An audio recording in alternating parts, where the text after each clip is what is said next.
Welcome to OW3 Dubs, where fanfiction becomes an experience. Today's chapter 39 of Pulling My Weight by itsthechocopuff. Press play, relax, and let the story unfold. 39. War equals. While he'd snarled at Jiraiya for his reaction to the message, Orochimaru found that his response hadn't been a lie. In one of the greatest plot twists of his life, he realized that he trusted the little assassin, and, more than that, she had no reason to lie, not about something of such importance. Which was why, 2 hours after receiving the message, Orochimaru sent his snakes out to patrol the perimeter of the village and all but dragged Jiraiya into his office for some strategic planning. 4 hours after receiving the message saw him walking through the streets of Otto, quietly instructing civilians to take their most valuable belongings and all the food they could safely carry and prepared to temporarily seek refuge in the hidden hot water village. 6 hours post-message, he was addressing his shinobi. Those he'd found and recruited, those he'd stolen and enhanced, those who'd come to him of their own accord, seeking a second chance, a better life, it didn't matter. He was their leader, and they were his shinobi, and he would look after them. This wasn't the legacy he was promised and had stolen from under his nose. This was something he'd built for himself, with his own 2 hands, and he was going to honor that. This is not a fight I expect you to fight for me, he told the gathered crowd of around 180-odd shinobi after he explained the situation. It buoyed him to see Jugo's relaxed face, clearly visible in the sea of heads due to his height, or Suigetsu and Karen's noticeable hair. They were here, not by Sasuke's side, and that meant their loyalty somehow extended to him, too. While the crowd was probably less than half of the force he'd commanded while under the influence of Danzo's seal, he didn't regret his decision to allow all who had wanted to leave a free passage, without fear of being hunted. The result meant that all those who stood before him now, like Sasuke's friends, all bore the Otto insignia of their own free will, and he would not trade that loyalty for anything, especially not something as mundane as numbers. Once again, I remind you that, if you choose to leave, you will not be judged, nor will you be pursued. If you choose to stay but prefer to guard the civilians or the Jinchuriki, you will have my gratitude. If you choose to stay and fight, I will be honored. I want you to make a choice, just as the one you made when you chose to stay after my own seal had been removed. I will be by in 2 hours to check the final numbers. If this is where we part, may your paths in life be free of obstacles. He could see the lingering traces of shock at his address, at the open-ended approach, but he was not a dictator. Not of his own free will, and not outright. Manipulating and outmaneuvering didn't count. Yes, his morality was dubious at best and completely skewed at worst, but he was not what Danzo and Sarutobi had forced him into. 8 hours post-message, he came back to the main assembly hall, ready to assign the meager crowds to their posts, and stopped in the doorway, momentarily speechless. Of the 180 that had formed part of his shinobi force, more than 60% had chosen to stay. Orochimaru cleared his throat before he addressed them, hoping none of them noticed his temporary shock. As I said, I will need 3 groups.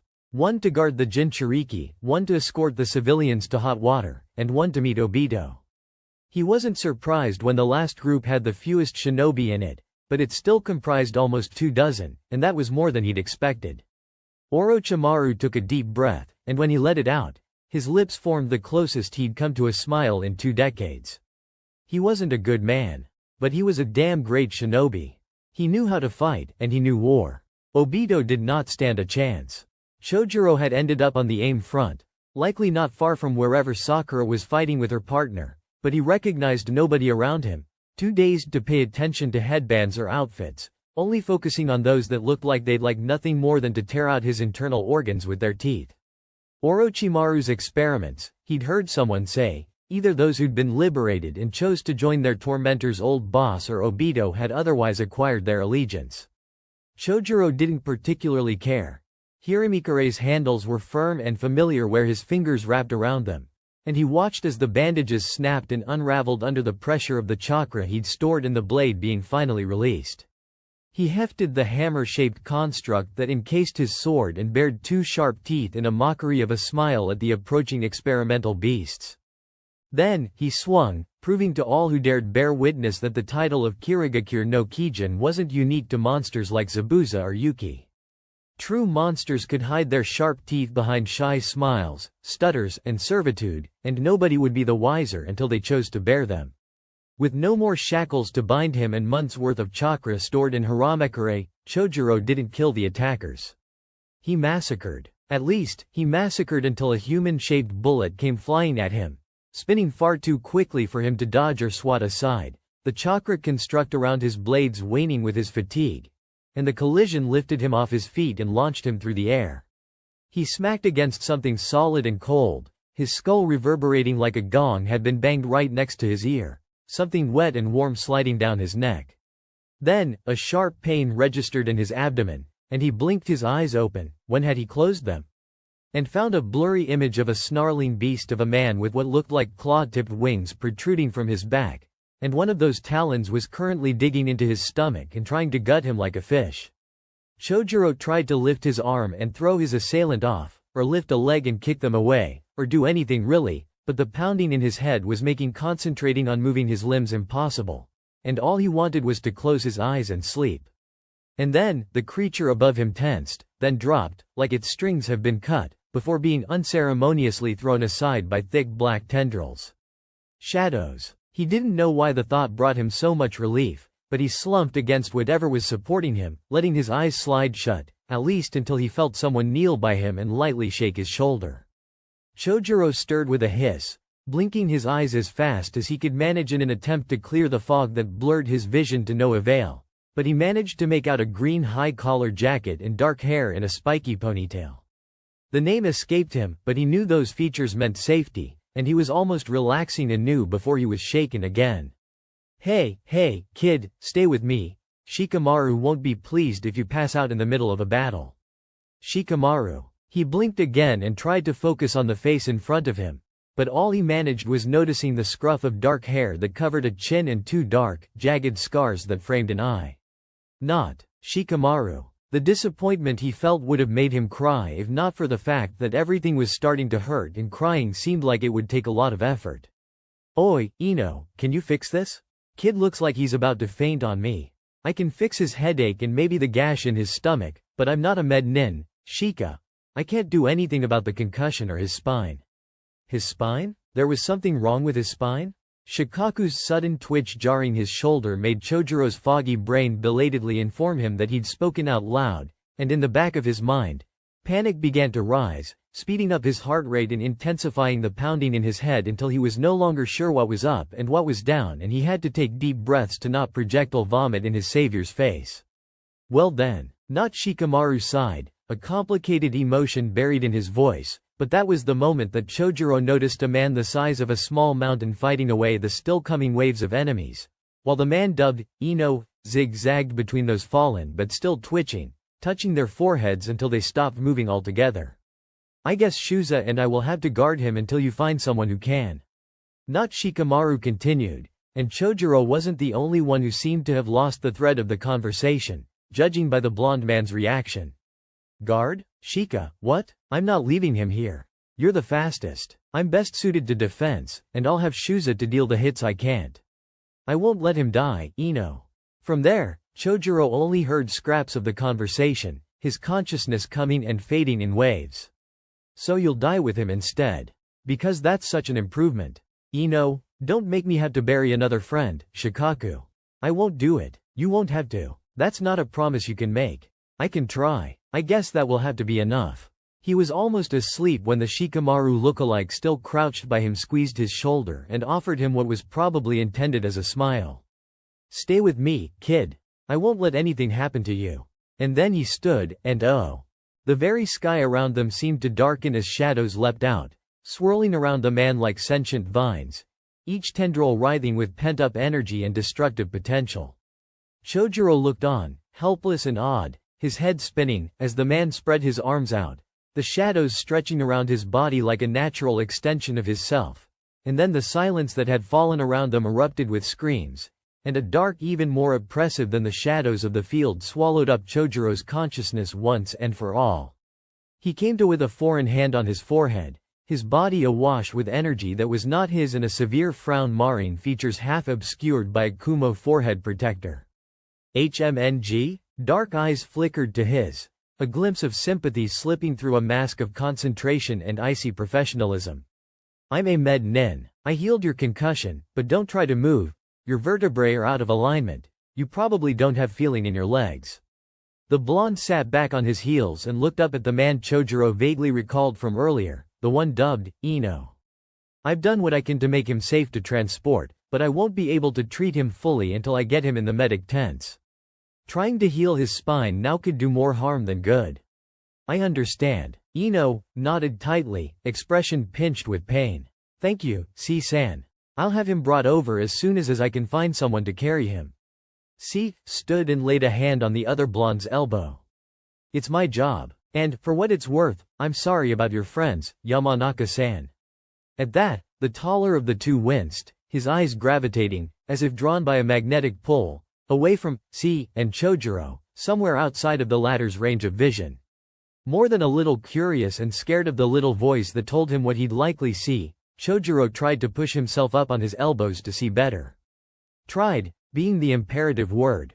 A sharp, piercing pain shot through his back, so strong his vision widened out, and he crumpled to the ground with another whimper once his back made contact with the unforgiving ground, his head spinning. The med nin was on him, aggressively demanding something that sounded like, at part of, "Don't move. Did you misunderstand?" But Chojuro was no longer listening. The wave of pain brought with it a wave of darkness that had been creeping at the edges of his vision since he woke up, and he passed out without fanfare, no longer registering anything beyond the white-hot, pulsing pain in his back. Soon, even that stopped registering. Shikamaru cursed as he stumbled upon landing, the disorientation of the Hiraishin still foreign, looking around even as he popped another soldier pill. They'd defeated Hoshigaki. The shark-like member of the Seven now lay at the bottom of the river at the Valley of the End, the irony of which was not lost on Shikamaru. But it didn't come without a cost. Choji hadn't responded to any of Hinata's attempts at medical ninjutsu. Ino was half-blind after trying to snare Hoshigaki in her mind transfer and ending up with chakra oversaturation in her right eye when the ex-Kiri nin had just pumped the mental link with chakra until she was forced to let go or risk total burn. Akamaru had almost drowned, the nin dog even less used to water combat than his partner, and Shino had likely lost half of his colony trying to suck Hoshigaki dry. But, they'd won. By the skin on their teeth and likely more than a couple miracles, they'd won. After, they'd split. Team 8, mostly unharmed, if a little shaken, headed for the front lines, Neji and Tenten not far behind.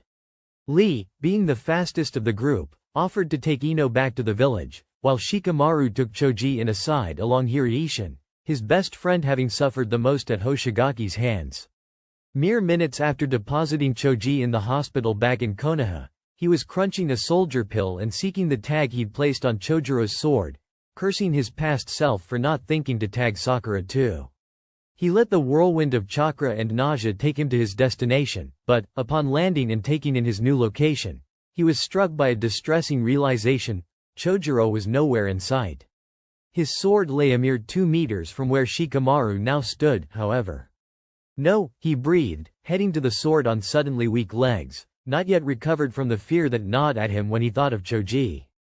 His wild eyes took in the mangled, decapitated, and otherwise pulverized corpses that littered the field, all bearing the signs of coming across the wrong end of Haramekure, and he swallowed, willing the tears that blurred his vision away. If Chojiro had gone down, he hadn't gone down without a fight, but that fact was not enough to comfort Shikamaru or shake him out of the spiral of despair.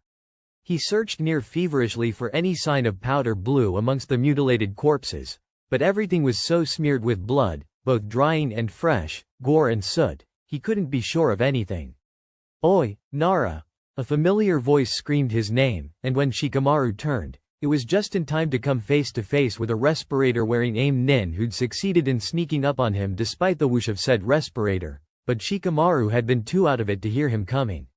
Even now, confronted with a shinobi clearly intent on causing him harm judging by the poison-tipped claws heading for his flank, Shikamaru felt like he was too busy watching his world come crashing down around him to do anything more than mechanically grab a kunai and try to clumsily redirect the weapon away from his body, to mixed results.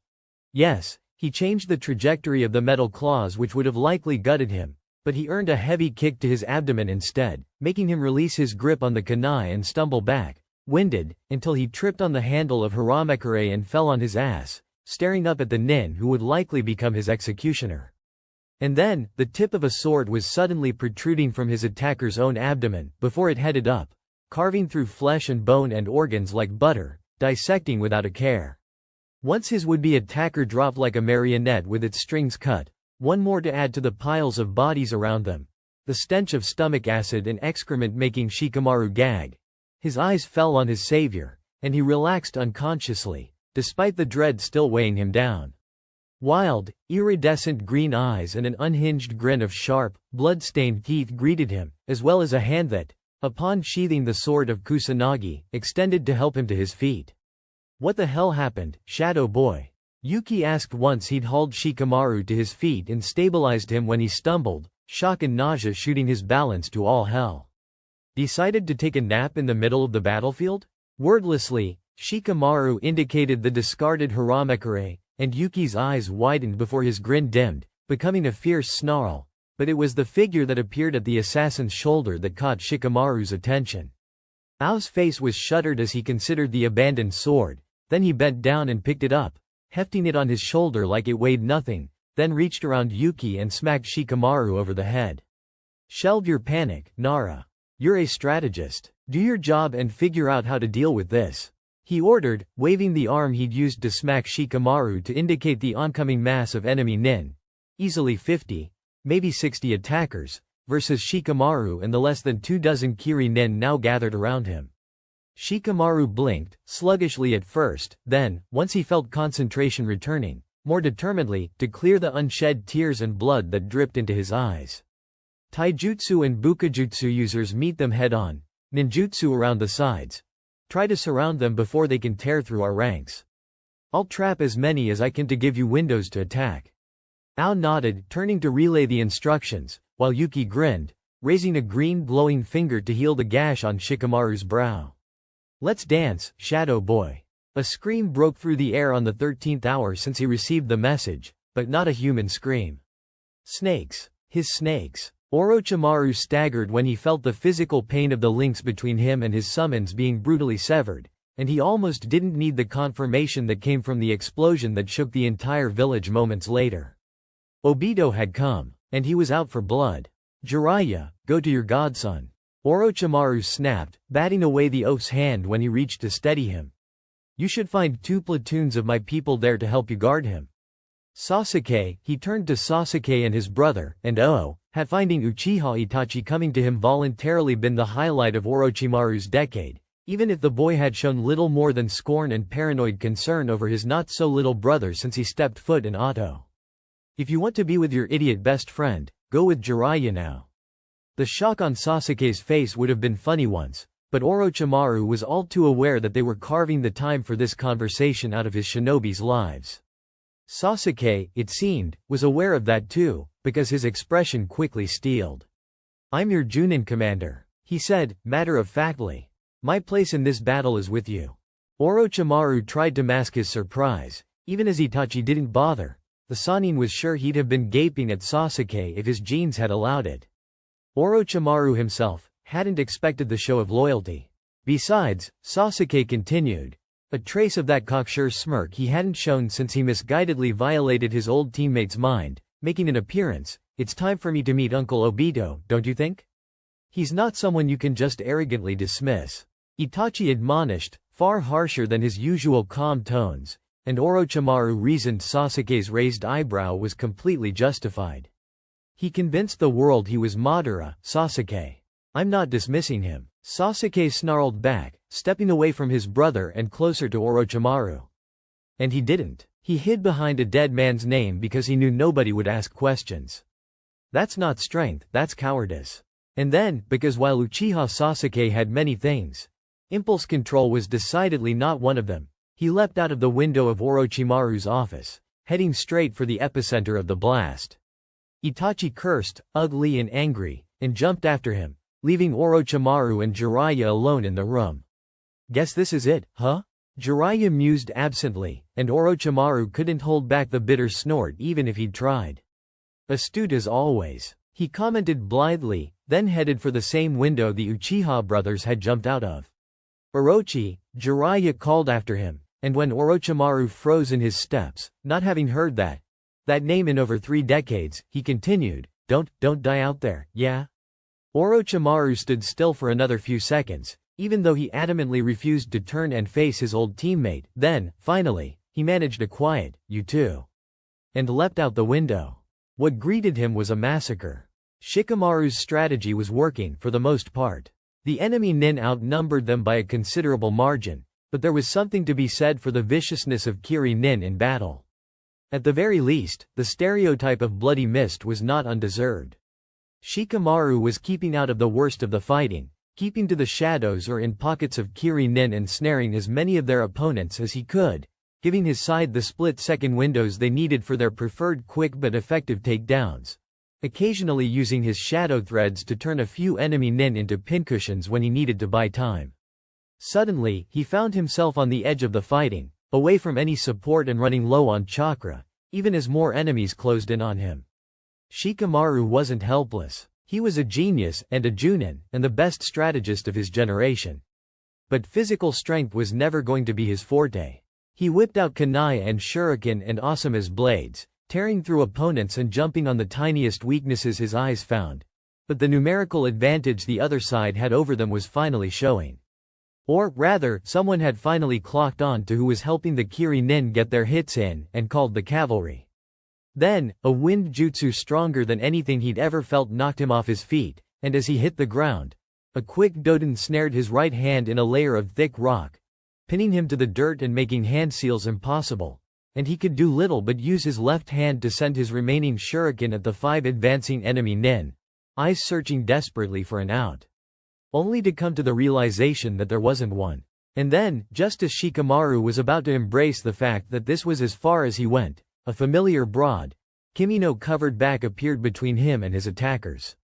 Shikamaru watched, horrified, as the blades of the enemy nin pierced right through Ao's chest and through back, tearing his robes, the bloodied tips glinting in the setting sun as they skewered the Junin. Ao coughed, then ripped one of the swords stuck through him out, and with a half-turn and a burst of chakra, beheaded all 5 opponents in one fell swoop.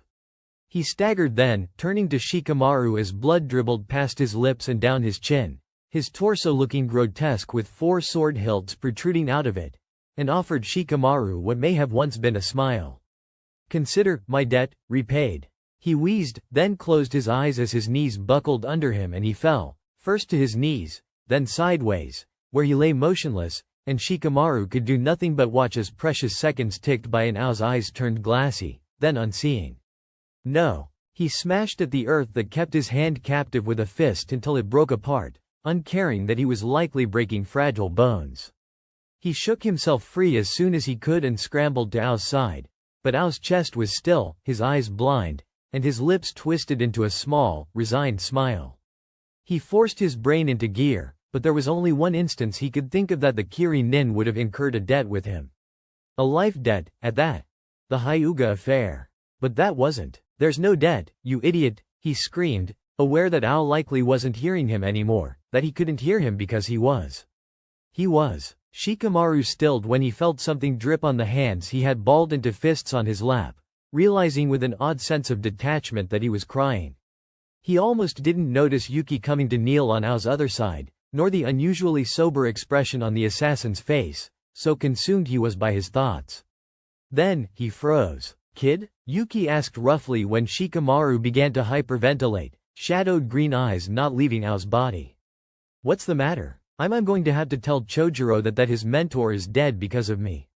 Shikamaru gasped out, absently realizing that his hands had started to shake in his panic, and he squeezed his eyes shut, no longer able to bear looking at Ao's mangled body nor his glassy eyes or bloodied hands. "I know you mean well, but that's just insulting." Yuki's voice, especially the lack of the usual warmth and humor, jerked him out of his downward spiral, and he lifted his head to stare at the Kiri nin and his heart skipped a beat. Yuki's face was completely closed off, his eyes were sharp, eyes a cold jade that cut deep, and his mouth was a flat line. Expression devoid of the usual friendliness and craziness Shikamaru had grown to associate with the man. "But it's true. He died because of me. For me. Listen, Nara. Yuki cut him off, and Shikamaru's mouth snapped shut with a clack of teeth, unable to remember the last time the assassin had referred to him with anything other than Shadow Boy. Ao was a shinobi longer than you've been alive, and more than that, he was a Kiri nin. No one but the kami themselves or Mei could make him do anything. Now, do you consider his debt repaid? He pressed, finally looking up to pin Shikamaru in place with red-rimmed eyes, and the Nara realized with no small degree of shock that the assassin was grieving. I didn't need repaying. Shikamaru settled on at last, wiping his eyes with the back of his hand. And he certainly didn't need to die for it. Yuki sighed, though the breath shuddered on the exhale. Look, after you reach a certain age as a shinobi, your life becomes a search for something that's worth dying for. Ao lived his life with the strict code every Kiri shinobi is taught, and he followed it to the letter. If he believed he owed you a life debt, and he chose to honor it by saving yours, don't dishonor his decision by taking on the blame. You didn't turn him into a pincushion, and you didn't physically pull him to take the blow for you. It was his choice. But Chojuro? Yuki snorted, and as he did, the tears he'd been holding back finally spilled, painting two clear streaks down his soot and grime-smeared face. For all that you and Sakura like to pretend that Chojuro's soft, he isn't. He's missed, for one, survived the Kekkei Genkei culling despite his coloring, and he's one of the 7. What, you think he carries that sword because Mei's sweet on him? At Shikamaru's lack of response, Yuki laughed. He's been trained, maybe even groomed, into being worthy of carrying the title of one of the 7 swordsmen of the mist since he graduated. He'll understand the power of Ao's choice, and he won't blame you. Yuki explained, his earlier indignation melting away into fatigue. Just don't try to take the blame, or you won't just have a grieving boyfriend to deal with, but an angry one. And I don't think you're quite ready yet to see Chojuro angry. Well, what do we do now? Shikamaru asked once he processed the advice, wiping his face on his sleeve and looking away from Ao's from the body, feeling small and helpless in a way he hadn't since the Sasuke retrieval mission. And Yuki smiled, a heartbroken little thing, sheathing the sword of Kusanagi and reaching out to close Ao's eyes with a hand that, despite everything, didn't tremble. Then, Yuki pressed half a tiger seal to his lips, and when he opened his mouth, a small, blue ball of flame shot out, catching on Ao's robes. Yuki stood, turning his back on the fallen Junin even as the flame spread further, the stench of burning flesh beginning to permeate the air, and Shikamaru was horrified into silence. Come on, Shadow Boy, Yuki called, hefting Haramakare from where Ao must have dropped it in his haste to aid Shikamaru. The war isn't over. He was your friend. Shikamaru managed at last, stumbling to his feet because the fire was quickly spreading out of control and it was almost to him now, his eyes still refusing to unglue themselves from Ao's corpse. Yeah, and now he's just another dead friend. Yuki returned flatly. The best I can offer him is a purpose after death. Ash is an excellent fertilizer. The words and the lack of inflection in the assassin's voice made Shikamaru snap his head around to look at him, and what he saw made him swallow. The outline of the enormous sword over his back, the matted tendrils of his hair, and the way the setting sun turned the green of his eyes into eerie emerald. It all reminded Shikamaru of the children's stories he used to read about yokai. The comparison of Yuki now, grief-stricken and half-mad, with a yurei, shook Shikamaru enough to jolt him out of his horror. Sorry, he sighed, finally heading over to Yuki and absently eating another soldier pill, despite the tips of his fingers starting to go numb. You haven't answered me. What do we do now? Yuki waited until the surviving 4 mist nin fell into step with the 2 of them, and bared his teeth in a snarling smile. We survive. Orochimaru felt a rage he hadn't experienced in decades take over him when he arrived at the battlefield and took in what Obito had wrought. At least a dozen of his shinobi had been torn apart, pulverized, their bodies so mangled they were beyond recognition. Those still standing were almost all nursing injuries or bleeding profusely, faces streaked with blood and tears despite the battle having lasted mere minutes before Orochimaru got there. Itachi and Sasuke were double-teaming Obito, moving disjointedly but in an oddly complementary manner considering the decade that had passed since they had last trained together. Sasuke led with his Chikuto and his lightning, while Itachi was utilizing the full might of the Mangekyo Sharingan and his speed. But even then, they seemed more like flies bothering Obito than worthwhile opponents. And then, seemingly growing bored, Obito performed a palm strike at the air, And even as he felt himself be forced off his feet and thrown backwards, along with Itachi and Sasuke, Orochimaru noticed that all of his shinobi had unanimously leapt up, a good 40 feet into the air, and seemed unaffected by the Shinra Tensei blast. So there's a reach limit. He picked himself up and glanced again at the bodies of his shinobi strewn around the field, certain now that most of them had fallen victim to the same jutsu in what must have been Obito's version of a preliminary attack. But then, something worse happened. Blue flames erupted around the clearing and two of Orochimaru's shinobi screamed when the fire caught on their clothes and burned through flesh and bone alike until the screams abruptly cut out.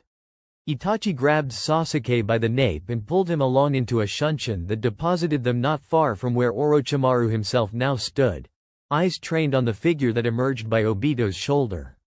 A face he was familiar with only from bingo books, but it was familiar nonetheless. Ni Yugito, the two tails Jinchuriki. One of her eyes was Rinnegan gray, the other the red and black of Edo Tensei.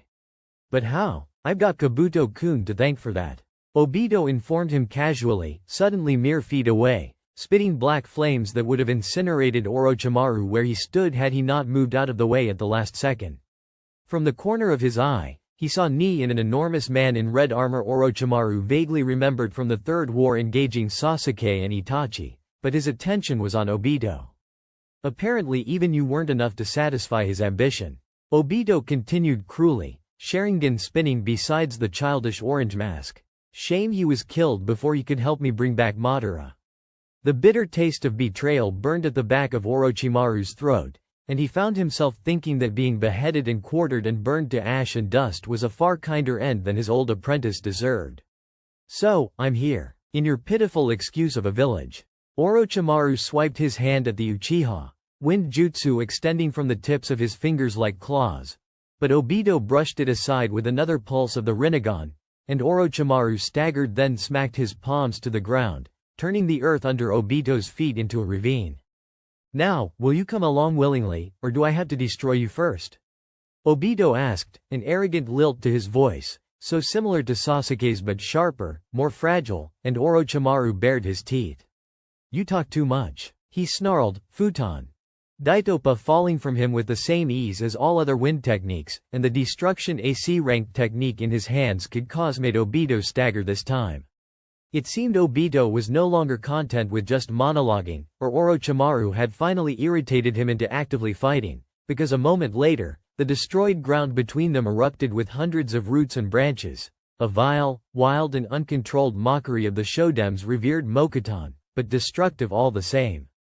Then let's see if I can convince you with my actions instead. Obito hissed, and then they clashed. It went on like that for long minutes, the time blurring into something insignificant while Orochimaru was seized by the primal instinct to survive, or kill the other one first. It was interesting and mildly disconcerting at the same time to realize that Orochimaru couldn't immediately get the upper hand.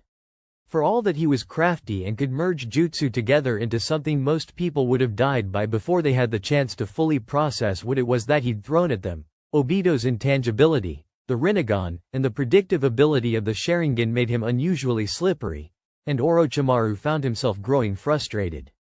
Then, Ni fell with a sharp cry, and Itachi was suddenly at Orochimaru's side, meeting Obito's overlarge and curled kunai with one of his own standard ones.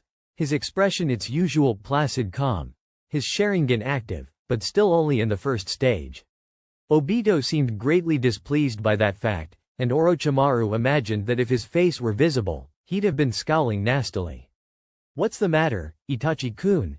He mocked, twisting his wrist to catch the younger's blade then spitting a small fireball straight at Itachi's chest, snarling audibly when Itachi burst into dozens of crows and reappeared at Obito's back. My clone and my other 4 paths have just killed Jiraiya. Don't you think me enough of a challenge for your true Sharingan? Itachi flashed closer, into Obito's guard, dodged the kunai then spun, his foot coming up in a high kick, his heel catching the bottom half of Obito's mask and making the bottom part crack and fall off, revealing a sharp chin and a mouth curled in a cruel smile. How about now? Orochimaru stilled, and for a second, nothing happened. Then, roots burst from the ground once again, some the width of his torso, others thinner than his wrist, but they didn't come for him or Itachi, oh no. Instead, they appeared right next to where Sasuke was finally pinning Han down with the combination of his Chikuto and lightning jutsu, and the youngest Uchiha had no time to react. The roots pierced through his turned back and writhed and burrowed through his body until they tore through his chest too, wood and vines stained black with blood. Sasuke stumbled, staggered, turned his head towards his brother and Orochimaru comically slowly, childish confusion writ clear on his angular face. Then he fell, like a marionette with its strings cut, finally still. There was a moment of silence, of utter and absolute stillness where nobody dared move, the deadly calm before the storm. And then, Itachi's chakra raged. Orochimaru himself felt as if he was underwater. Jiraiya, Sasuke, Jiraiya, Sasuke, Jiraiya. His body moving without conscious commands from his mind, he called on the one snake he'd never used in battle, the one who seldom ventured into the human world despite being the best of all his summons at human speech. He felt his mouth move, relaying an appeal that was too toneless and toning the line between desperate and demanding, aware that only two people would be able to access it, but that should be enough.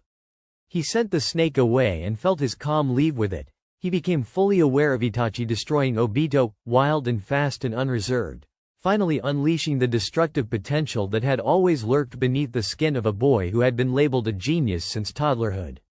Orochimaru also gave up on subtlety and moderation, his fingers falling automatically into his strongest technique, the Yamata no Jutsu greeting him like an old friend even as he felt the enormous, eight-headed serpent rise up in him and swallow him whole, aware of only his grief, his rage, and his desire to annihilate Obito.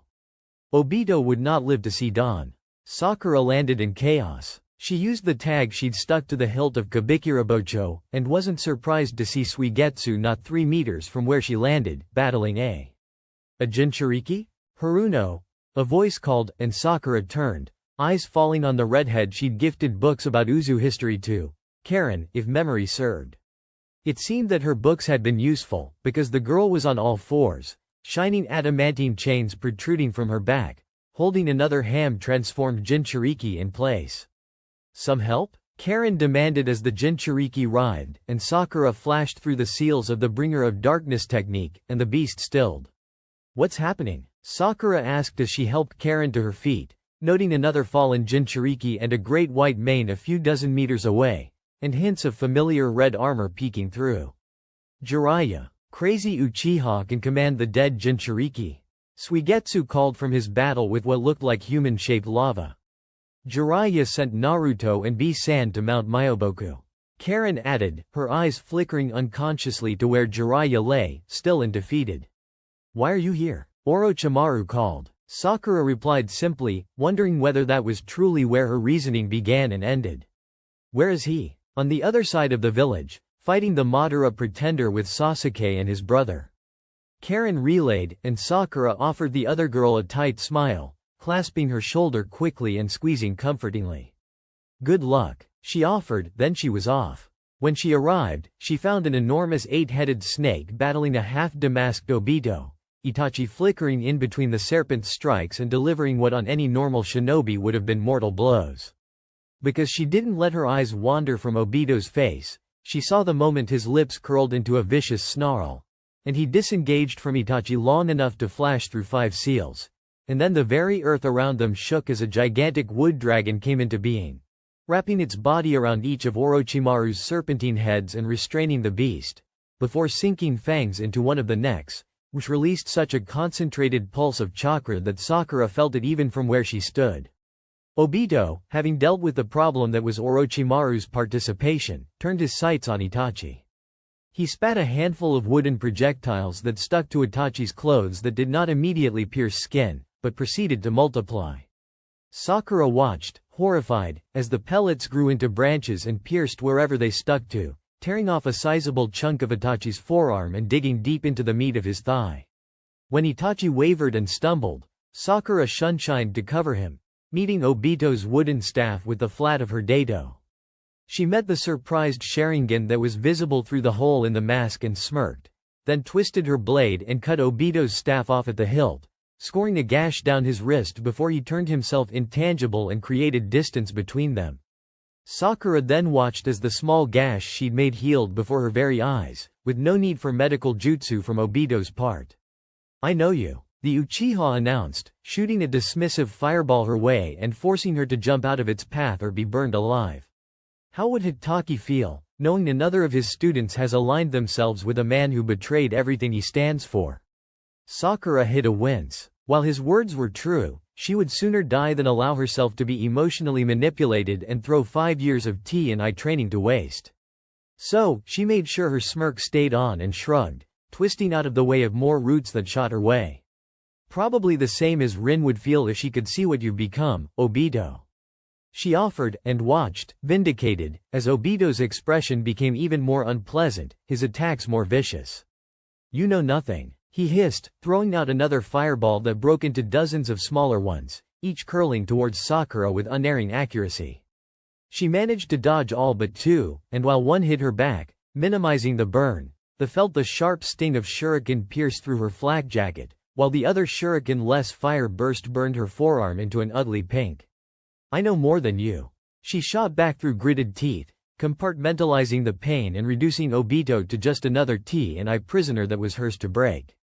"You think Kakashi killed the girl you were obsessed with? You're a fool. I was in love with her." Sakura laughed, even as a stray root clipped her side and opened up a long gash and turned the last notes of her laughter into a pained wheeze. "No, you weren't," she corrected, like one would a small child. "If you loved her, you'd have known that she would sooner die for Konoha than allow it to come to harm because of her. She killed herself. Kakashi was merely the tool she used to do it. But you know that, don't you?" She twisted between the branches he sent at her, sank underground when he sent a jet of fire to set aflame the forest he'd ensnared her in, and surfaced behind him, a chakra scalpel in one hand glancing his side, while the other wrenched the mask fully off his face, revealing mismatched eyes and deep, unmistakable scarring. A pulse of chakra forced her back, swept her feet from under her and sent her flying until her back met one of the trees scattered around the clearing and she crumbled at its roots for a second, before she forced herself back onto her feet. Why then this grudge against Kakashi, this farce of world peace? She wheezed, stumbling for a few paces before she regained her balance. She met Obito's water dragon with a wall of earth and roots, the landscape around them turning to something unrecognizable.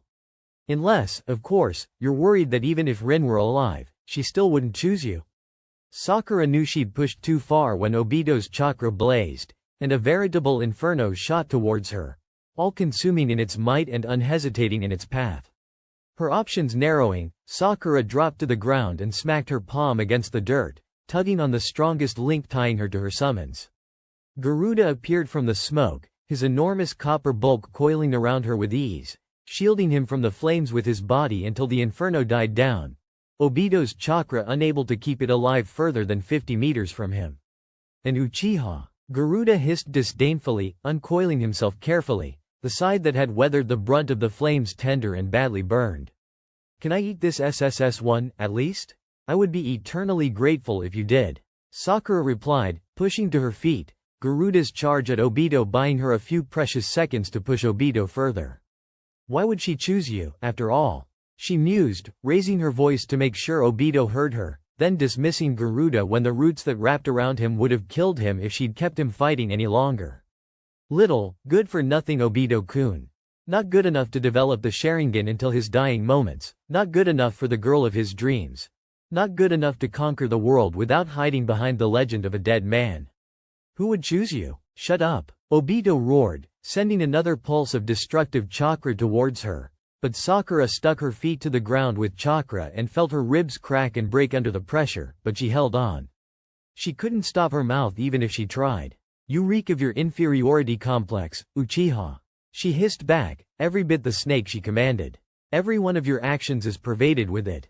Using the name of Uchiha Madara to strike fear into your enemies, because nobody would fear little Obito. Stealing the Rinnegan because even with the Sharingan, you're barely better than a non-Uchiha transplantee who should have been sucked dry by the Dujutsu but made a legend of his own with it instead. Coercing dead Jinchuriki into fighting for you, because even without their Biju, they're 10 times the shinobi you'll ever be. You can't even claim to have come into the Mokuton honestly. Really, Obito-kun, why even bother? Blood dribbled past her lips and her lungs protested with every breath, but finally, she felt Obito snap. "Because I won't need any of those powers to kill you." She couldn't have avoided the massive wooden dragon that flew towards her even if she had tried. For the second time in the battle, she was lifted off her feet and flung through the air like a rag doll, her back meeting one of the village walls with a sickening crack. Still, she locked the pain down and threw away the key, shifting onto all fours, then to her knees, until she finally stood and faced Obito again. When she was sure she had his attention, Sakura bared her teeth in a mockery of a smile, despite her head spinning with blood loss and what was likely a grade 3 concussion.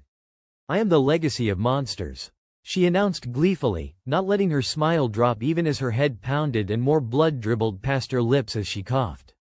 "I'd like to see you try." Obito lunged for her then, his fury making him forget about Kamui, about Shunshin, even about the Mokuton in his cells.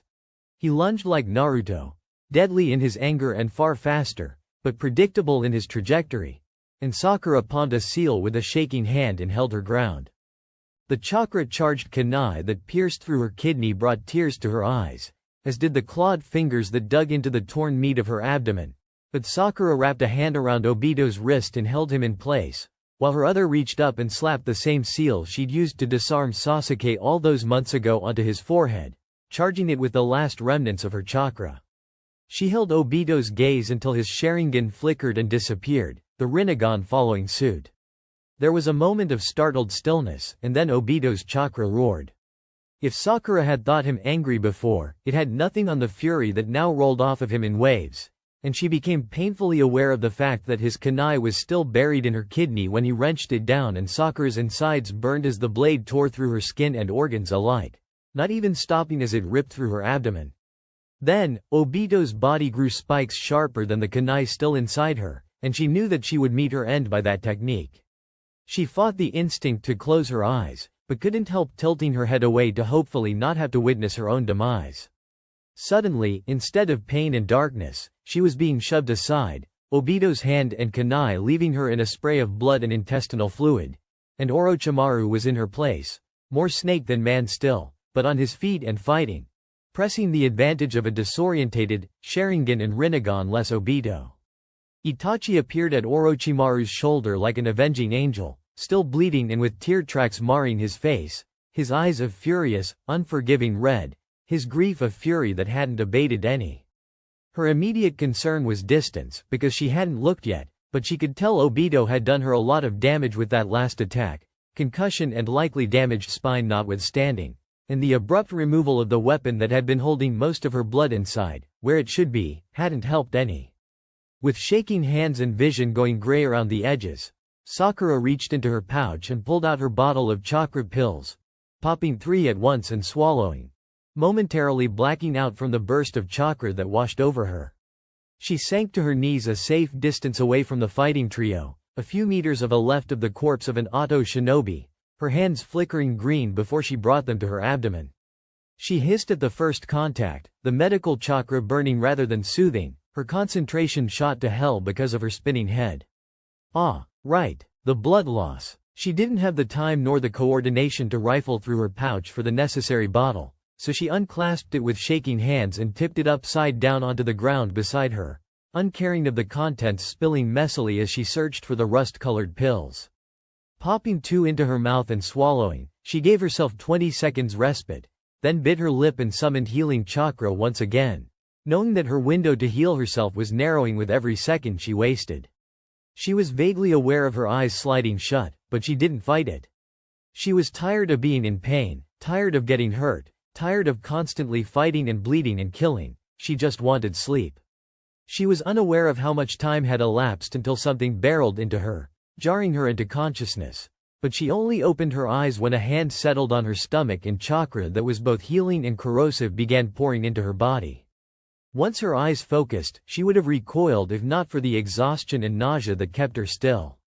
Orochimaru was by her side, and it was his chakra healing and hurting her at the same time, only he no longer looked human.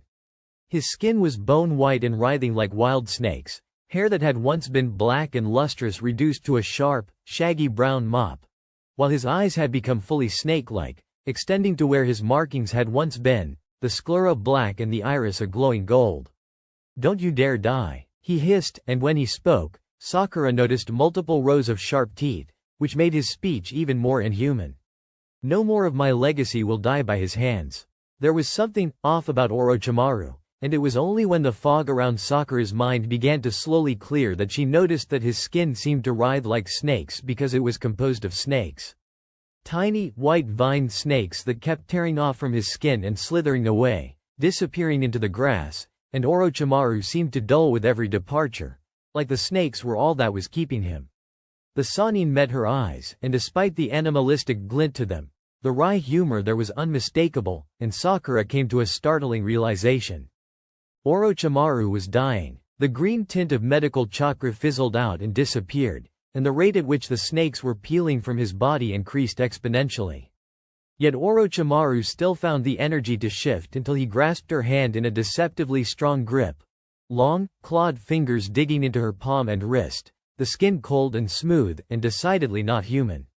A pulse passed between them, like a heartbeat or a muted explosion, and Sakura watched as a flat, black snake slid from Orochimaru's arm onto her own, coiling twice around her forearm before it stilled and sank into her skin like a tattoo, a burst of chakra shocking her system once it settled. "Otogakure is yours," Orochimaru wheezed, each word weighted and visibly costing him effort. "Do with it what I couldn't." And as his grip relaxed and his hand fell from hers, Orochimaru the man ceased to be. Sakura could barely track the tiny snakes that split off from what remained of the Sannin's body with her eyes, and it took a few seconds to realize that it was because her vision was blurred by tears. She blinked, clearing them away, noticed that the skin of her abdomen was mostly closed, even if the damage to her internal organs was probably far from fully healed, then focused on the battle. Obito also no longer looked human. His mantle had been destroyed, leaving him in a half-burned shirt that had once been white and frayed black pants. Wooden spikes protruded from his torso and upper arms, and his unmasked face bore an expression of pure madness. Itachi, in turn, was encased in an armored, crimson chakra construct easily taller than the Hokage Tower and at first glance, seemed to be gaining the upper hand.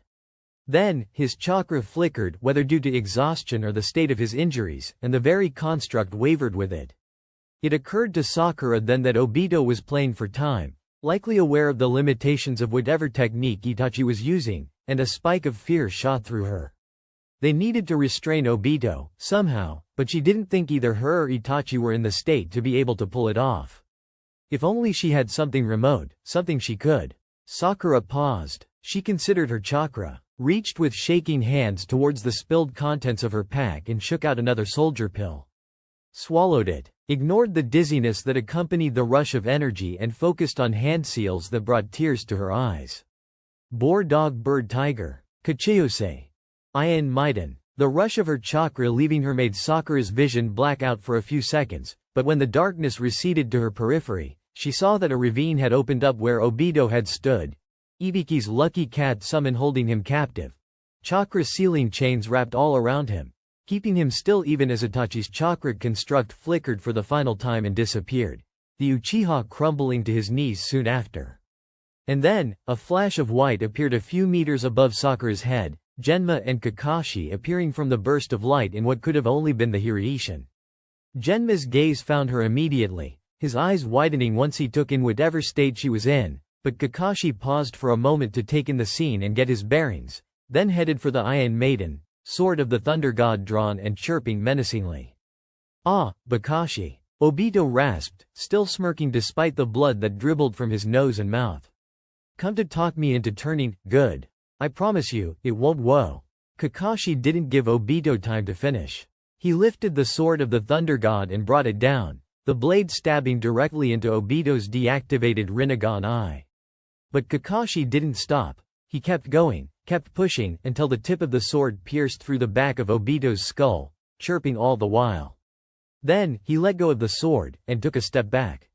Then 2. Then 5, mechanically backing away until his knees buckled under him and he fell to the ground, burying his face in his hands while his shoulders shook with silent sobs. She was struck with a sudden, vivid memory from a mere fortnight earlier, though it felt like an eternity ago. "I'd still kill him if given half the chance. So will I not, Sasuke?" The other Uchiha, the fake Madara, a pained grimace. Obito, it'll break you. There's not much left to break. Looking at the sobbing wreck of a man now, Sakura realized that Kakashi had been wrong. There was a lot left to break, and she was watching it all shatter now, in real time.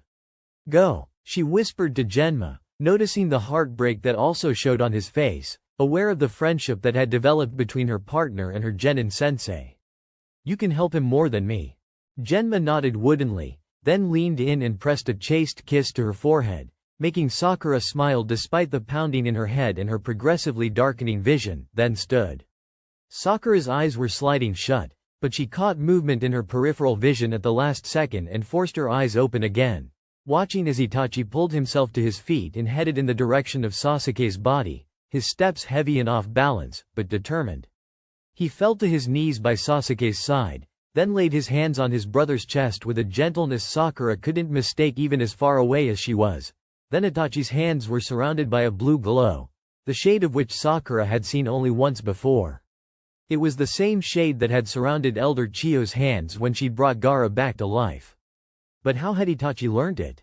She didn't know, and her brain was too heavy to ponder such things in her current state, and so she watched, holding vigil over the elder brother, until Itachi listed to the side and fell, the trade of his life force in exchange for Sasuke's complete. As Itachi's eyes closed, so too did Sakura's. The darkness that she'd been fighting since the battle began finally swallowing her, welcoming her with open arms.